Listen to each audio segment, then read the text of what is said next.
Susan Pinker, welcome to the show. Thank you very much.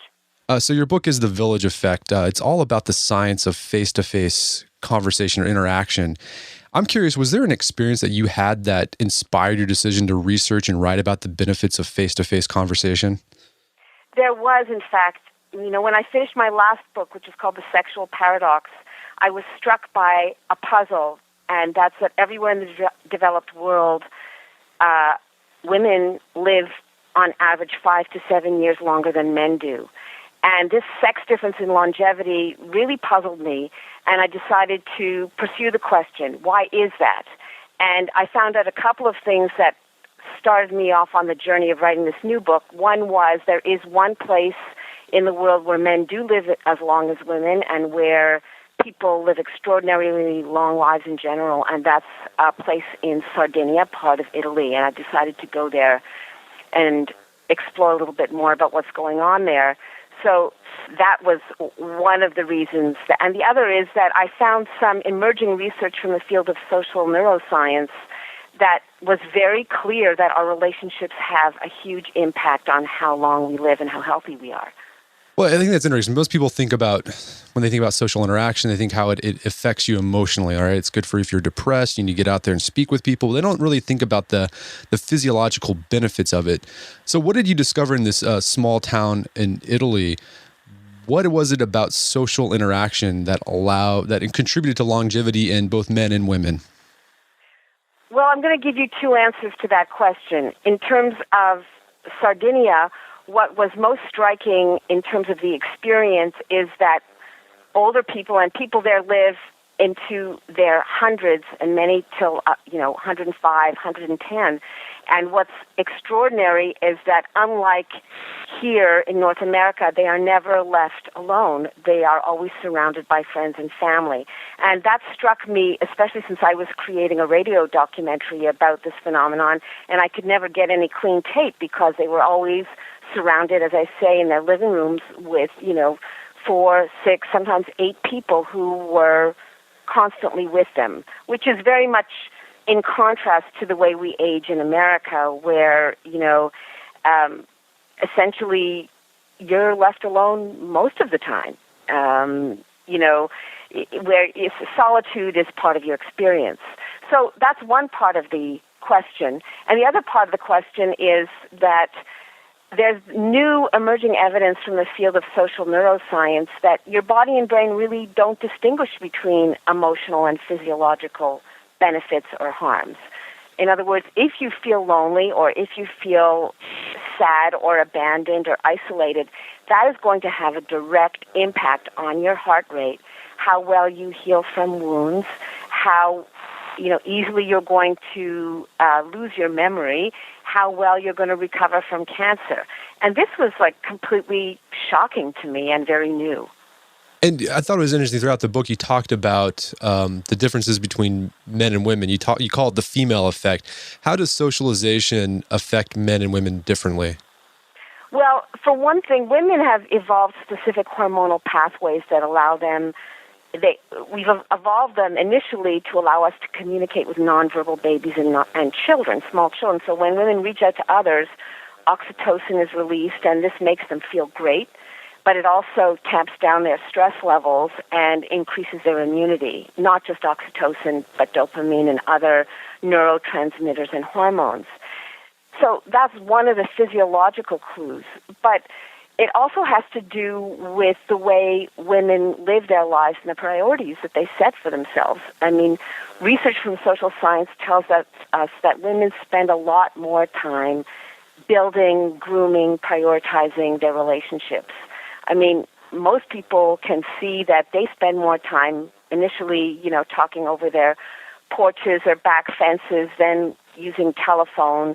Now it could be using Skype. But in general, they choose jobs where they work with people they like and respect, where they have a lot of social contact, and they tend to enjoy life much more when they spend time with friends and family, and they make that priority number one. On average, this is not the same for men. So one of the really huge sex differences is what happens when you lose your spouse. This is a piece of research called the widowhood effect. We've known this for several hundred years, that men who are single die faster than men who are married, and especially men who are married who lose their wives are at tremendous risk of dying themselves within the first 6 months to a year after they've been widowed. This is not as true for women, and it's not because women aren't as sad to lose their spouses. It's because women tend to have established huge support networks outside their marriage, and so they have lots of friends and family who are there for them, whereas for men it's much more often the case that their wife is their only intimate contact. Not only that, but their wives bring in friends and family. Their wives are the ones who invite people for holidays, who send the cards, who make the phone calls, who send over, the casseroles or cakes when someone is sick. So when they lose their wives, suddenly their face-to-face social network falls away. I thought it was interesting how you pointed out how the differences between men and women socialize. Not that men don't socialize. You said that women focus on more of those tight-knit, close relationships, and men are more focused on weaker ties or bigger groups. Is that correct? Yeah. I'll tell you a little anecdote of a couple of people I profiled in the book, and this was another occasion when I was very much surprised by my research. So I interviewed one fellow who I introduced to the reader at the beginning of the book, John McCogan, who's a musician, and he needs a kidney transplant. And he had 4 compatible people in his network who stepped forward, and this was partially because of the type of outgoing, gregarious person he is. But when I asked him, give me an example of some of your friends, he flipped open his phone, and he had 350 social contacts. So he had this enormous network, but many of them were people he hadn't seen in many years. And in contrast, one of the women who I thought was fantastically socially integrated into her community, was a great civic participator, had a lot of friends, swam on a swim team, etc. When I said, well, how many people are in your social network, she said 15. And what was striking about that is that surprised me, but that's actually very typical because women tend to have very tightly knit, well-integrated, well-interwoven networks of people who will step forward and help them when they need it.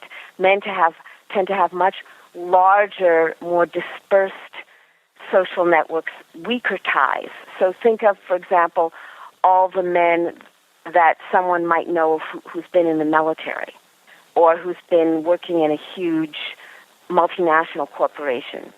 Are these people who are going to step forward to bring him to his chemotherapy appointment? Probably not, or there will be very few. Or who will step forward if he needs to borrow $1,000? Probably not. So when we look at networks, men's networks on average tend to be larger but shallower connections. Women tend to have smaller but more tightly knit, interwoven social lives. So many more intimate contacts that they keep in touch with. And when social scientists distinguish between those 2 kinds of contacts, and we need both of them. We need the close-knit contacts, and we need the kind of looser ones that we have with neighbors, colleagues, and friends in the community. So the close ones we call social support, and that's a hugely powerful predictor of our health and how long we live, how many of those contacts we have and how strong they are. But our weaker contacts are important too, and what's really important about that, Brett, is that that's changing now. We have many fewer of both types of contacts than we used to even since the mid-'80s. So in one generation, our face-to-face contacts are diminishing. I mean, it's kind of, I guess that raises the question, so does like social media and email and texting, that has no effect on our health, that has no effect on our, the benefits that come with weak ties, so it has to be face-to-face? It's early days, so I can't say it has no effect. I would say it has a differential effect depending on who you are. So I think you could say about your contacts over the internet that the rich get richer and the poor get poorer. So people who are already outgoing and gregarious and get out there and meet people and see people, well, they just use whatever online tools they have to do more of that. Okay? But what is concerning many social scientists is that people who don't feel comfortable going out there and meeting people, perhaps introverts or people who work long hours or just don't feel that comfortable reaching out, they use sometimes online contact as a substitute as opposed to amplify their real social lives. And that's what's worrisome.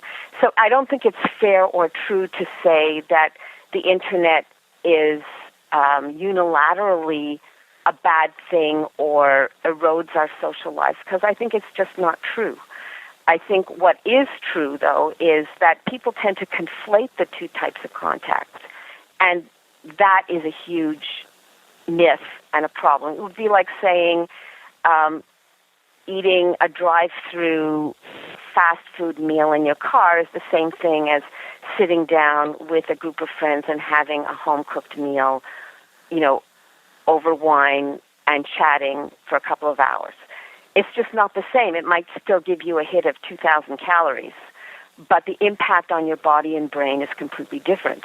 And everybody now acknowledges that there's a difference between, say, eating a chocolate bar and eating a home-cooked meal, or going to the store to pick up milk with your car versus walking there or biking there. We all acknowledge that. But when it comes to social contact, which I might add is the most powerful lifestyle predictor of how long you will live, compared to almost anything that you can control, we still haven't reached the point where we've acknowledged that there's various different types of contact, and they're not all created equal.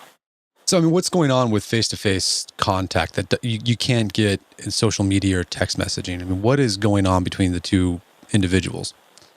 Well, for one thing, that the honest signals that are communicated don't come across over the screen. I think we're getting better at getting those signals. But, for example, when you're in person and you're communicating with somebody, you move forward, the other person moves forward. You move backward, the other person moves backward. You might sort of raise your eyebrows, and instinctively the other person does too, showing their surprise at what you're saying. And all these synchronous little cues and acts that you're together in communicating and receiving the message communicate a sense of trust. And it's very difficult for that to happen over the Internet. There are other things, even a little pat or high five or handshake or, a little slap on the back, those release those hormones and neurotransmitters that are incredibly powerful in terms of your cognitive abilities, your ability to handle stress.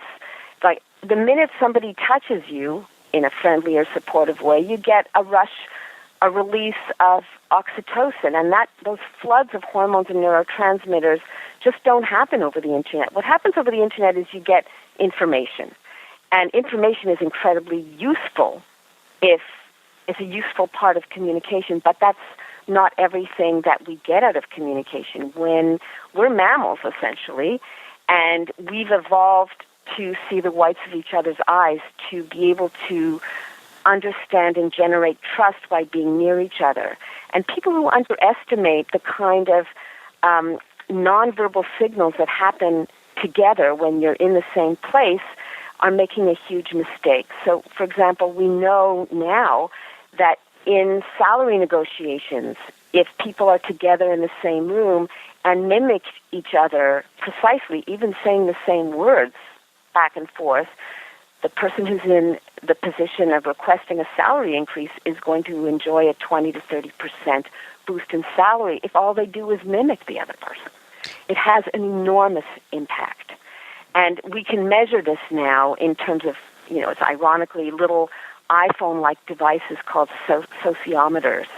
You can measure, if you take away the content of what's being said, you can measure the signal that happens face-to-face and how powerful it is in generating, say, in understanding who is the most cohesive in the group. Now, let me rephrase that because that's not quite true. it can predict, these sociometers can predict by crunching all the data who will be the leader in a group or which groups will be most cohesive. So I think to reiterate, we make a mistake when we conflate internet-generated types of communication with the face-to-face type of communication. They're just different. Yeah. So going on this idea of like mimicry and being in sync with others, you talk about how religion, church, is a great place for this to happen. I mean, how does religiosity contribute to someone's social well-being? Well, there are a couple of ways. What scientists measure when they look at religious participation is just that. How often do people go to church? How often do they participate in church activities? Because they can't get inside your brain and find out how powerful your belief in God is. But what we do know is that the more you participate in religious activities, the greater your benefit in terms of your health. And I think that the impact is really the social element. You are with people. You have an automatic sense of trust by doing things together at the same time. Religion is kind of a shortcut to all sorts of evolutionary ways of knowing that you're with people who are like you. You bow and sing at the same time. You help each other. People who are religious tend to give more blood and give more to charity, for example. And all of these acts pull you together as a group, and that has an impact on your physiology. Yeah, I thought it was interesting the example you gave of the pastor who would have his congregation like say things to each other, and you're like, that guy probably read neuroscience studies. Like, he's doing exactly what he should be doing if he wants to encourage group cohesiveness.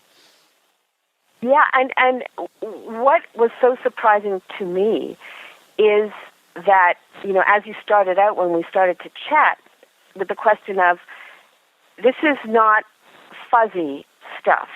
When scientists say, like Julianne Holt-Lunstad from Brigham Young University studies everything about your lifestyle. So she takes a huge group of people, 40,000 Americans, and measures everything about them, their weight, how much they drink, whether or not they're married, where they live, whether they've smoked or have given up smoking, whether they get a flu shot, whether they've had a heart attack, whether the air they breathe is clean or polluted, everything about lifestyle that we think so much about, especially things like diet and exercise. And then she just sat still and watched who would still be living and breathing after 7 years, and found that the most powerful predictor, lifestyle predictor, was social contact, more than smoking, more than exercise habits, more than your body mass index, more than your weight, more than cardiac rehab, more than drugs for hypertension, more than polluted air. Your social contact was the strongest predictor of who would still be alive after 7 years. And that really struck me, not just one type of social contact, but two types that I mentioned before, the intimate social contact that we call social support, and what's called integrated social support, how much you get out there and participate in your community. How often do you get away and out of your office, away from your computer, and see people, whether it's for, civic participation like playing hockey or bowling or volunteering in your church or elsewhere, or if it's just chatting with your neighbors or card games. It doesn't actually matter what you do. It just matters that you get out there and do it. Well, one way that serious static. Are you hearing that? No, I don't hear any static at all right. I heard some static. Okay. Well, one way that people get out there and socialize is through food. And I'm curious, what is it about food and drink that brings people together to talk? Because anytime someone wants to get together, they're just like, let's eat and drink. Is there an evolutionary reason behind that? I think that there is. I know, in the Village Effect, I talk about how when humans evolved and changed from being kind of solitary hunter-gatherers to living in communities about 10,000 years ago, and that was when agriculture started, more or less. Essentially, that's when we had the first evidence of community meals or community feasts. And I think it's extremely important in pulling people together and allowing them to trust each other. I mean, think about it. At a meal, you're usually sitting face-to-face with people and talking. And what's a little bit, I guess, unnerving about how this has changed in recent years is that now people bring their devices to the table.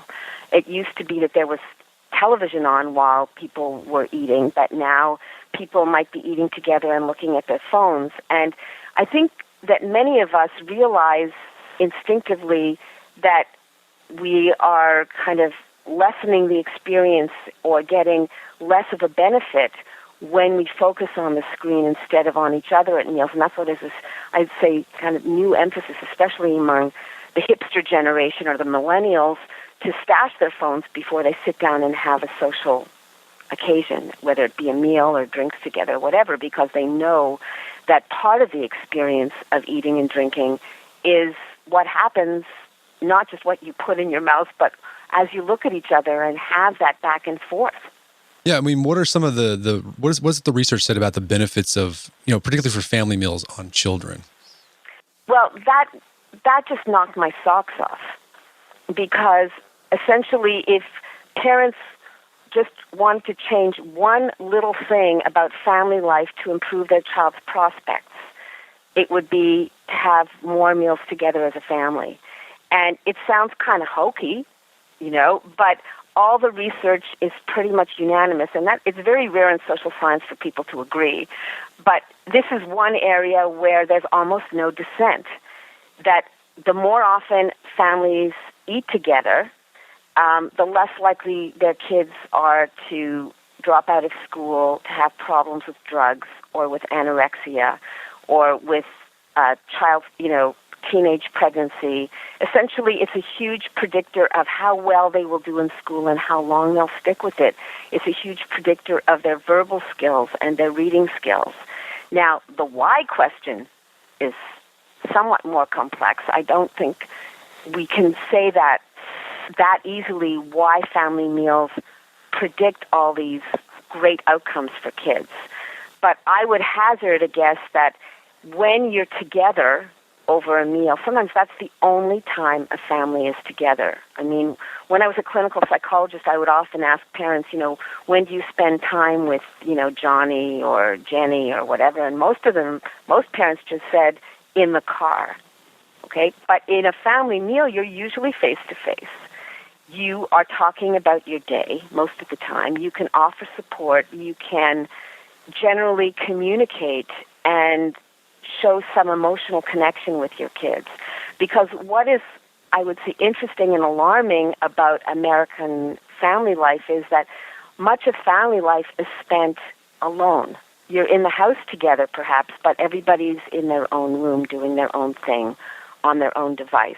Whereas at a family meal, you're sitting down at the table and you're interacting. And it's the interaction that's key. Well, going off of that, so in the past few years, there's been increasing alarm about screen time, particularly for children. Was there any research yet about how screen time affects children's social and intellectual development? We don't have all the answers to that question yet, and a lot of the research is correlational, so we don't know what comes first. But we do know that it's what we call a dose-response effect, meaning like the more you drink, the drunker you get. The more screen time the kid has, really, the dumber he is in school. It's really a very brute, unkind way of saying it, and the more behavior problems he or she has. You want to have an impact on your child's social skills and academic achievement, reduce screen time. It's absolutely, astounding essentially how the research is pretty unanimous about the effect of screen time. Now, of course, I think there are kids who are immune to this. There are kids who will do well in school no matter what. These tend to be high-income kids where parents are investing a lot of time and money in their education and their stimulation. And I would say for those kids, probably a little bit of screen time or a moderate amount of screen time is probably not going to make a huge difference to them. But I would say the middle range of kids and the lower range of kids, either kids who don't get a lot of time, their parents' time, either because their parents are working constantly to keep their heads above water financially, or because they're single parents and they just have to do it all by themselves, or because they're newly arrived to the United States, or for a whole host of reasons, those kinds of kids are at higher risk of doing more poorly in school because of increased game playing, screen time. Because what we know is that, obviously not all time spent on the screen is the same kind of time. Some of it could be hugely interesting. You could be reading books online or doing all sorts of challenging things. But what we do know is that really the path of least resistance is the rule. That if kids are going home and nobody's monitoring it, they're watching movies, they're downloading movies and porn, if nobody's home to monitor what they're doing. And we do know that they're essentially American kids and British kids are spending more time on the screen on any other activity, including sleeping. That's the Pew Internet research that tells us that. So for preschool kids, we're talking about 4 to 5 hours at least on the screen a day. They're sleeping more than that, of course. But for school-age kids and teenagers, they're spending more time alone and online than they are doing anything else, socializing with their parents, with their friends, or in their beds. Let's move on. For our listeners who have kids who are teenagers, you talk about cyberbullying, and I think just recently there was a case here in the United States where a young person committed suicide because of the bullying they received online. What is it about the technology that encourages that sort of behavior online? It's anonymity. And so the fact that really it's the Wild West out there, nobody really has to own up to the horrible things they say or do online. And, I'm hoping that will change. For example, in Canada now, cyberbullying has become a criminal offense. But and I don't know what will happen. The more teenagers commit suicide, perhaps there'll be more emphasis on that. But because people do not have to put a face and a name to what they say or do on the internet, there's a lot of aggression. There are trolls who do awful things on the internet. And the difficult part is that parents cannot really monitor everything that their kids are doing on the internet. Certainly at younger ages, they can control it because they're paying the bills. So they can control how many devices the kids have, if there are devices in their rooms, if they're allowed to have their computers or phones in bed with them, or at meal times. And they're essentially controlling the purse strings, so they should be able to say who has what and when to turn it off. But as kids get older, it's harder to know what they're doing online, and that's really difficult because it can have a huge effect on their ability to concentrate and be happy. Yeah, and does the lack of honest signals contributes as well? Because you could possibly know who someone is online and just see an avatar of them, but it's not the same as being with them face to face. No, that is, I think, a huge mistake, and I think that, especially for kids who might be vulnerable, and parents mostly know who that is. They know if their kids are fragile and vulnerable, and they worry intensely about them. The vulnerable kids, the ones who are socially isolated, the ones who are struggling in school, the ones who are at some point having a difficult time, are the ones who will be more open to going online more often and seeking contact online with strangers. And that's where the danger lies. Okay. So I thought your section on dating love was really interesting because more and more frequently, because people don't have these villages, right, face-to-face contacts as much as they used to, they're going online to find love. But can you talk about some of the research that shows that online dating isn't all that, it's not cracked up what it's all, it's not cracked up what it's to be? Yeah, I would say that any way that you can meet somebody that allows you to form a rewarding relationship is great. So I'm not knocking dating sites, I'm not knocking them in general, but what I am knocking is their ability to predict who is right for you. There's no evidence at all that their so-called algorithms do anything of the sort. And what often happens on dating sites is that people lie about themselves, so you don't actually know who you're meeting when you set up a date, and nobody is monitoring that. And the research tells us that, it's actually comical that men tend to exaggerate their height and their income online, and women tend to diminish how much they weigh and how old they are online. So, as one of the people who I quote in my book said he learned when he went on something like 60 dates of women he'd met online, and he learned to watch out for sunglasses because, women would wear sunglasses to disguise how old they were. And even in their photos, or they'd post photos of themselves, 10 years when they were 10 years younger. So I think it's more, not that online dating sites are bad, but that there is really no regulation about what they're promising you, and it's essentially a consumer environment out there. So very few people would go out and buy a car or buy a treadmill or make any huge decision without doing their homework first, and yet they engage in a lot of activity and invest a lot of time and effort in meeting people on these sites where there's absolutely no regulatory environment. So it might be good it's a great way to get you out there meeting different people, that face-to-face contact, then that's the moment where you could figure out this is something that will be worth pursuing? I think that's one thing it's great for. I think, for example, if you live in a rural place and you don't have a way to meet people, that's a great thing. I think that you have to be wary and you have to set certain, limits on what kind of contact there will be online. But yeah, I would say that anything that gets you out there meeting people in a safe environment is a good thing. And so, some of the dating sites can be, very useful to people if they use them judiciously, just as they would for anything that they're, quote, shopping for online, as long as you realize that it creates that Christmas shopping feeling.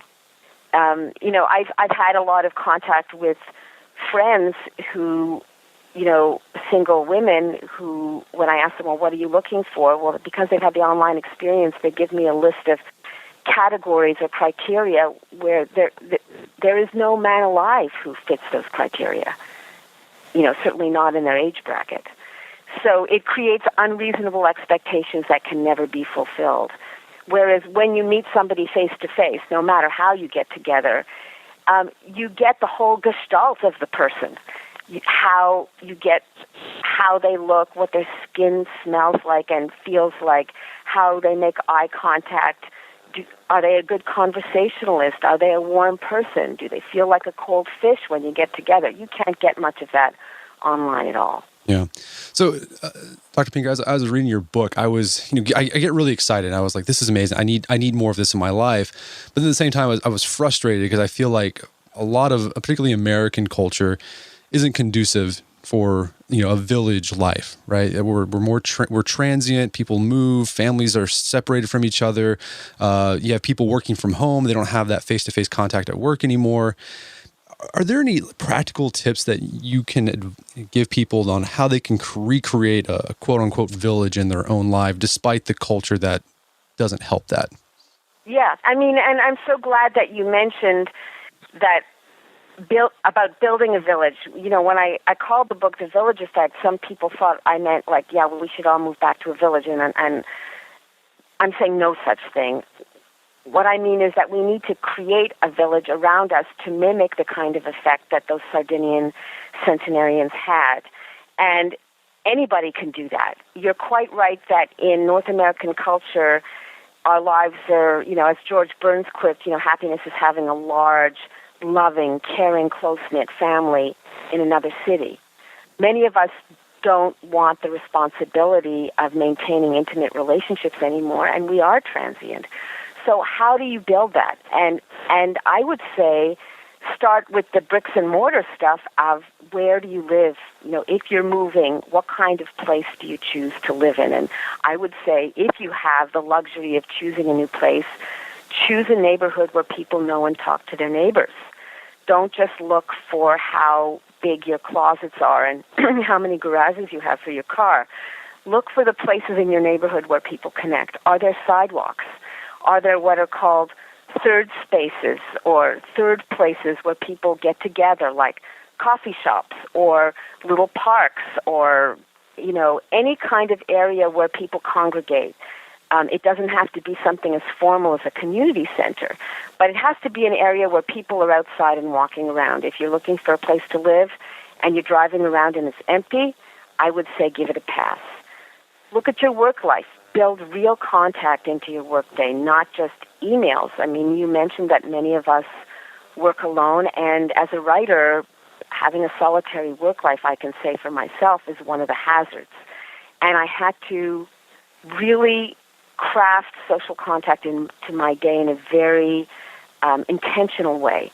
So, for example, I used to swim laps at the YMCA by myself. Now I swim with a swim team. That way I get the double whammy of the exercise and the social contact with people, and I get it 3 times a week. I also get a coach, which is much better for my fitness level. But even at work, let's say if you don't have time to, say, do something like sports or with colleagues, get up and talk to people at work. Don't just shoot emails all day. If you work in an office with other people, move around. It's good for your body to move around and talk to people face to face, and it generates trust, and it's good for your business. And I have a whole chapter in The Village Effect on how it increases your profits. What's really interesting is that the really higher echelons of business, people do not communicate about big deals over the internet. They get on a plane and talk to each other in person. If there is diplomacy that has to be done, if there's a huge deal that's going down, people get on aircraft and talk to each other in person. And we have to let that filter down to us at all levels. So I think it's really important to, if you have a solitary work life, build social contact in some way into your workday. If you have kids, as we talked about, nothing predicts school success and happiness like face-to-face contact. Commit to face-to-family meals without screens. Control how much time your kids spend online and ramping up only gradually as they get older. And choose schools where the emphasis isn't on the high-tech toys. We didn't really talk about education that much, but the evidence is absolutely clear that there is no digital program yet that is proven as effective as time with a trained teacher. So a lot of that is the bells and whistles, I think, has really bamboozled people. And it's very concrete, of course. You spend $1,000 on a laptop, a tablet, and all the accoutrements, but really what matters is what's going on between the teacher and your child.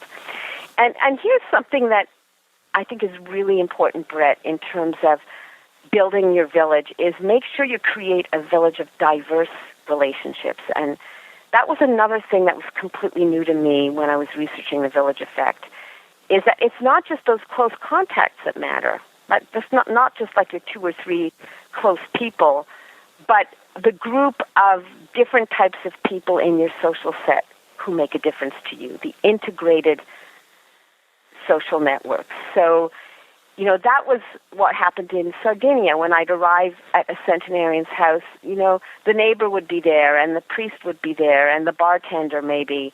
And it wasn't just the person's daughter or son or next-door neighbor.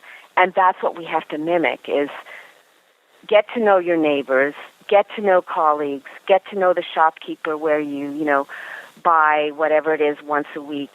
Talk to people often and develop those diverse contacts, and kind of like the tentacles of an octopus, if you know what I mean, as opposed to just looking at the sort of fingers on one hand. You have to reach out in your community and establish those weaker connections and keep them up.